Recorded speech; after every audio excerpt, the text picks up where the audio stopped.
So last night I was thinking about what I wanted to communicate for our next power move. And, um, you know, I brought up finding stability in uncertain times or unstable times. And how do we go about finding stability when there's chaos around us? And if you're a sensitive type person and you tend to put all of your antenna and spidey senses out and pick up the stuff between you and another person, between you and the world, between you and whatever the thing is, then it can be difficult because if we're like that, we have a hard time coming back in.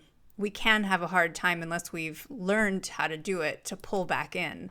And these are the kinds of times that it is really healthy and necessary for us to do that so that we can tune into what is actually happening within us and make direct and positive moves so that we don't continue to scatter and be so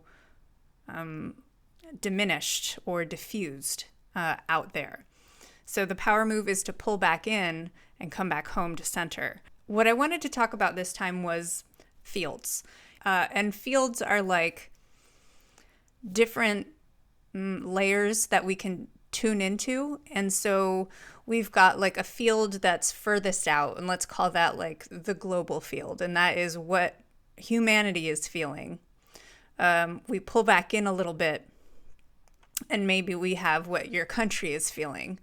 You pull back in a little bit and you have what your city is feeling.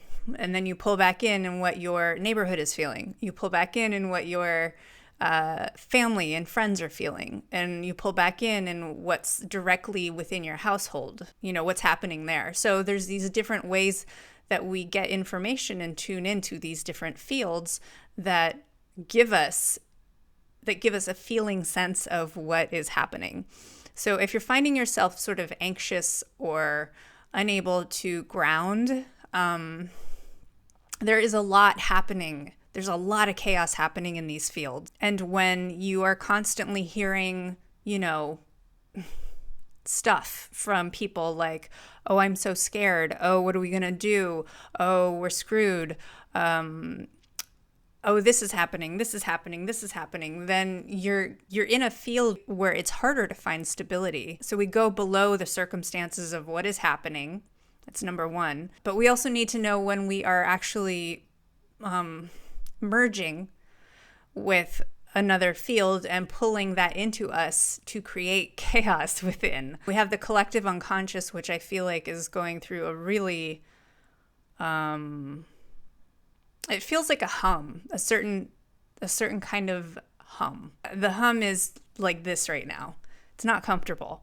There's a lot going on between weather and politics and whatever the hell else is being fed into it. If you're a sensitive type of person, you can get enmeshed in these fields and bring them in as if they are your own, whether they are or not. And it's hard to differentiate between you and the rest. And when that happens, then you don't necessarily have such a clear sense of what's going on here. You could be tuning into all these fields. Maybe you're just tuning into one and bringing that in. Maybe you're tuning into three and bringing that in. But if you can identify which fields you're putting your spidey senses in or your antennas into and pull back, that will help find stability. Ways to kind of get back home to this, you can go to the elements, take a bath, go to the sea, go to a hot tub, get some exercise, whether that's walking, biking, whatever your mode is, but get the body engaged in life. I find vistas, if I find a high place to look where I can see the horizon and sort of the cityscape below me, that in particular pulls me out of the very mundane world and pulls me up above it, literally, so I can see the landscape, so I can see what's going on, and it gives me a wider view of things. That would be a place of power for me. I know you have at least one of those too, but getting into nature will really help clear those fields away from you and bring you back to to you so you can think clearly, take the right actions that are necessary for you, and move powerfully from there. Take care. I love you. We were made for this.